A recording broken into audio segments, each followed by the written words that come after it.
What's going on, everybody? In this video today, I'm going to be talking about the 5 things that I love about living in Greenville and the 5 things that I hate about living in Greenville. So stay tuned.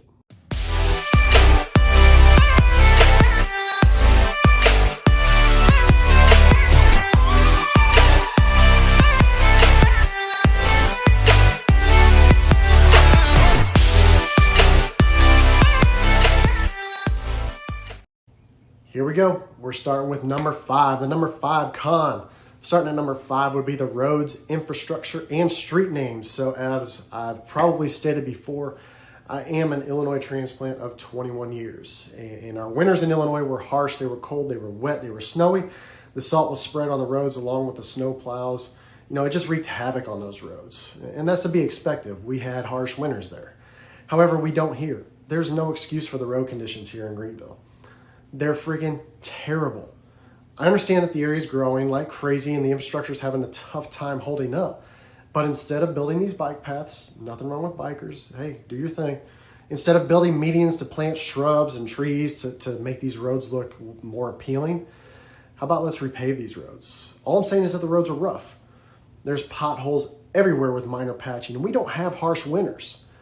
Just know that's not your suspension that's bad. It's the roads. And another thing that has drove me crazy about the roads down here is the name change at intersections. It's the most bizarre damn thing I've learned after living here in 21 years. You're going down one road that's named Haywood, and next thing it's Edwards Road. So the number 4 con is allergies. I sound like I'm a little allergied up, and I am. There are bad allergies here.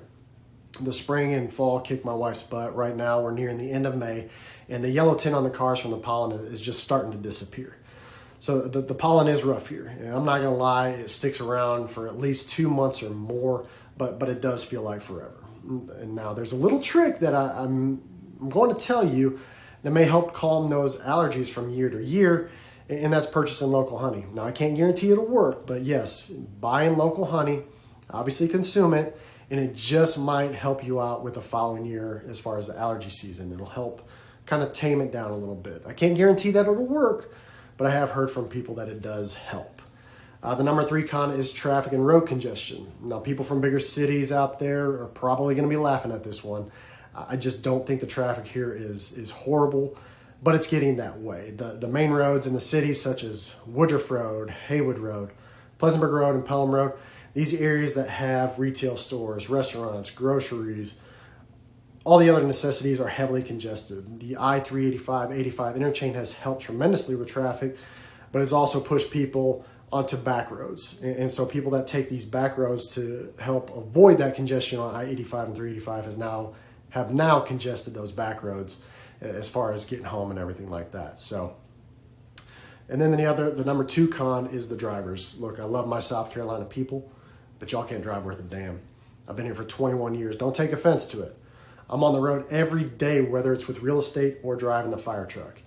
It's gotten worse over the years, I think simply because of technology, you know, but our phones, the warning signs on the vehicles that, you know, there's so many distractions now. Heck, maybe we need some driving lessons, maybe a general refresher for the public. Who knows? And the number 1 con right now is the housing market for buyers. I was trying to keep real estate out of the equation in the video, but I see it every day. Some buyers are having to compete with 11 and 12 offers on homes, and it's just crazy. You know, some buyers are giving 50, 60K over asking. I've heard of somebody giving 100,000 over asking with no appraisal contingency. You know, I guess if you have the equity and you're planning on staying here for the long term in the upstate, it's not a bad purchase for you. However, it's very frustrating for these first-time home buyers that don't have that equity. Maybe they just have the equity for the down payment and they need closing cost assistance. It's tough for them. So we'll see how this trend continues through 2021. So now that we've hit up the cons, let's hit up the pros. And a good pro is obviously the weather. Now this is a pro for me. Other people that watch this will probably say I'm crazy or that the summers are just too damn hot here. I'll take hot all day, any day. Over the course of the year, the temperature typically varies, you know, from 34 degrees to 89 degrees Fahrenheit on average. And, you know, it rarely gets below 22 degrees or above 96. The hot seasons typically last about 4 months, and that's from May to September. And the cool season lasts for about 3 months, and that's typically December to February, Rainfall is nothing crazy here. We'll get a good rain from tropical storms. And the typical afternoon thunderstorms during the summer. And snowfall is really non-existent. We maybe get 3 inches of snow a year. And guess what? It melts in a couple days. So, the weather is fantastic. Another good pro is just the general location of Greenville. With easy access to I-385 and 85, you can get to surrounding areas with ease. If you want to take a trip to the beach, it's only 3 hours. Charlotte's an hour and a half. Blue Ridge Mountains are about 2.5 hours. Atlanta's another 2.5 hours. Jacksonville, Florida is about 5 hours.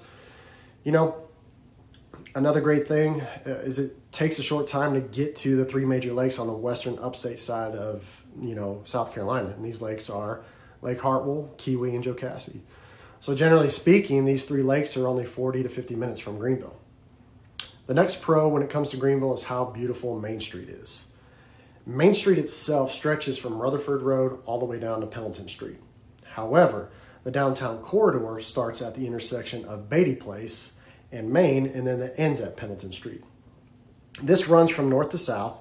This corridor stretch is about 11 to 12 blocks roughly. And if you can't find a place to eat along Main Street, there might be something wrong with you, because right now there's currently about 100 to 110 restaurants along Main Street. There's also at least 13 hotels, not to mention there's Falls Park along with the Reedy, Falls Park along the Reedy. The Peace Center, the Greenville Drive had their baseball stadium right downtown Greenville. There's also the Swamp Rabbit Trail, and those are all located off of Main Street. So, next up is the food scene in Greenville.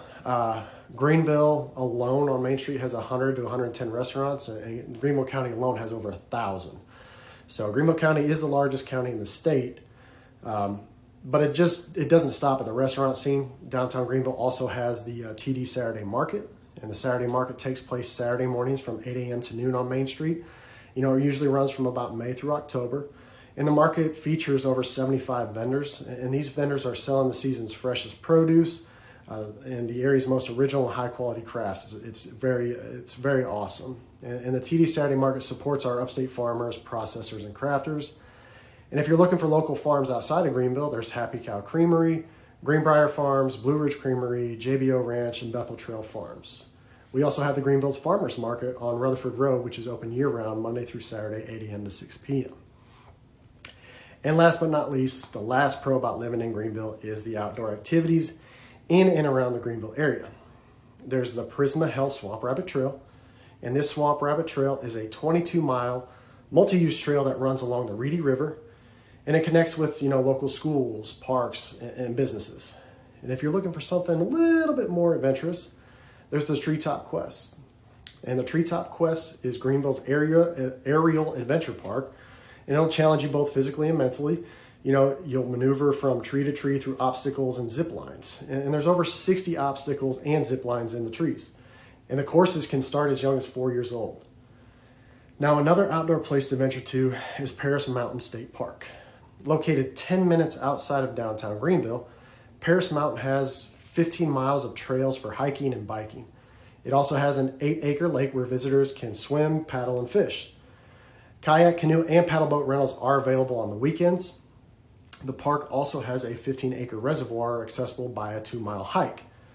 Both lakes have bass, catfish, and bream. Now, visitors can stay overnight at one of the park's 39 paved campsites, each with individual water and electrical hookups.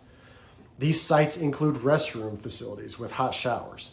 The park also offers trailside camping at 5 sites along the North Lake Loop. Now, for larger groups, Camp Buckhorn offers 9 small cabins, each with 2 sets of bunk beds. The Central Lodge dining area includes a full kitchen and meeting room. Now, Jones Gap State Park in northern Greenville County is also home to 60 miles of hiking trails. Caesar's Head connects Jones Gap State Park in what is known as the Mountain Bridge Wilderness area, which is a 13,000-acre area of southern mountain forests. Now, one of the most popular trails at Caesar's Head is the 4-mile round-trip Ravencliff Falls Trail. This hiking trail leads to the scenic overlook where you can view the 420-foot Ravencliff Falls. There's also a 6.6-mile round-trip hike to a suspension bridge that crosses the creek above Ravencliff Falls. And last but not least, there's Table Rock State Park. At nearly 3,000 acres, visitors can swim or fish in one of the park's 2 lakes. Kayak, canoe, and paddle boat rentals are available seasonally at the Lake Pinnacle Boathouse.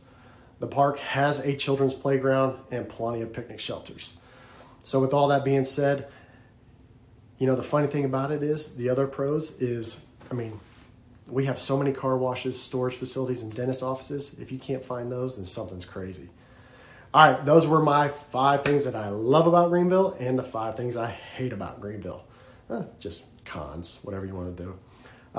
If you're looking to relocate to the upstate, shoot me a message. All my contact information is below. And thanks for watching.